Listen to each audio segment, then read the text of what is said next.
Sa ikatlong araw ng ating sama-samang paglalakbay patungo sa kaganapan ng Nexus, maglalakbay tayo mula sa dalampasigan ng Zambales patungo sa kapatagan ng Tarlac.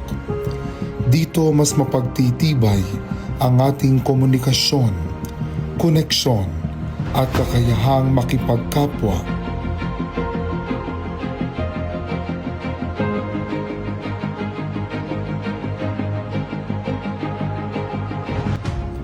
Sa kapatagan, patatatagin ang inyong pagkakaisa upang matupad ang iisang misyon na iniwan sa atin ni Don Bosco. Na maging mabubuting Kristiyano at mga tapat na Pilipino. Ihanda ninyo ang inyong mga sarili sa isa na namang panibagong hamon ng Invictus 10 Nexus, kung saan ang koneksyon ay daan para sa katuparan ng ating mga misyon.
Sa Invictus 10 Nexus, nagsimula ang bawat Bosconian sa pagbuo ng matibay na pundasyon sa pamamagitan ng pitching of tents.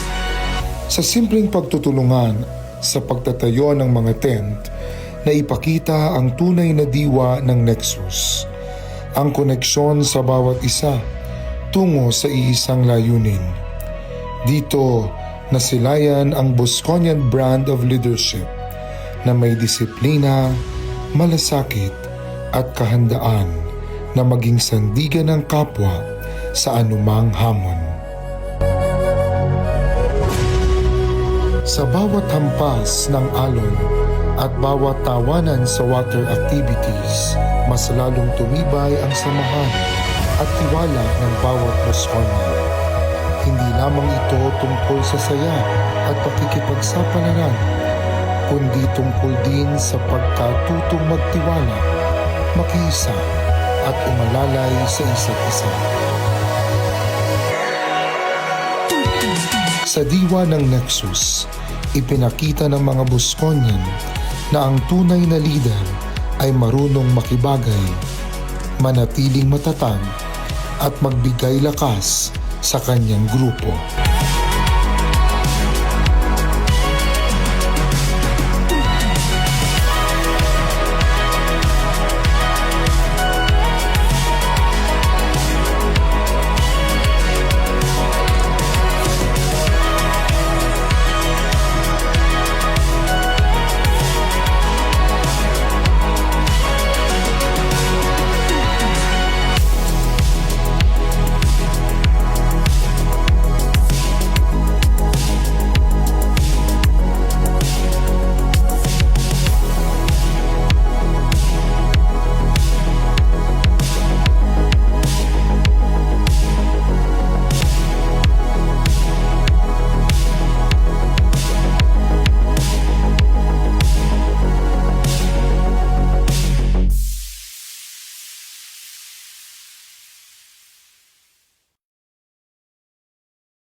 ngayon, nag-bonfire kami. So may mga performances such as yell, yung roleplay, mas marami pa po.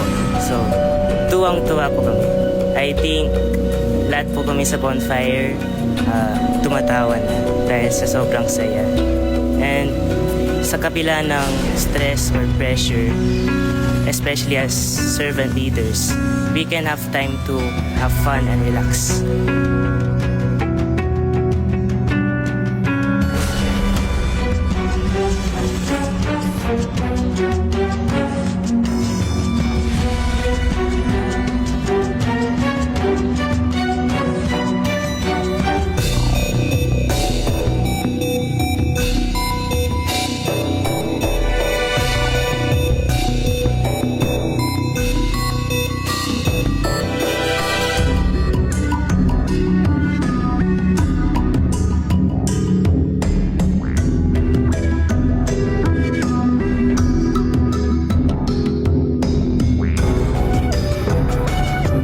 Sa matinding hamon ng War Games, nasubok ang tapang, estratehiya at pagkakaisa ng bawat kalahok.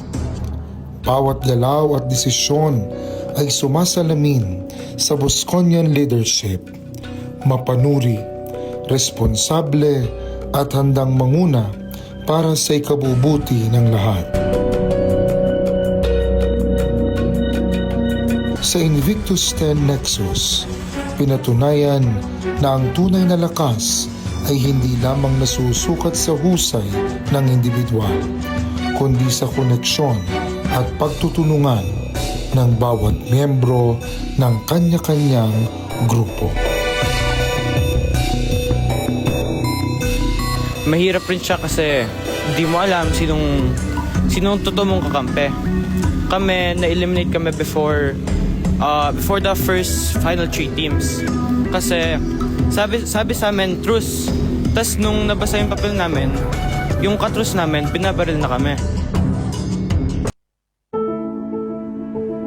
Sa ginanap na leadership seminar tungkol sa integridad ng mga leader at workshop on parliamentary procedure na pinangunahan ni Honorable Erin Eria, mas nabigyang linaw sa bawat Bosconian ang tunay na kahulugan ng responsable at makataong pamumuno para sa ikabubuti hindi lamang ng iilan kundi ng kabuuan.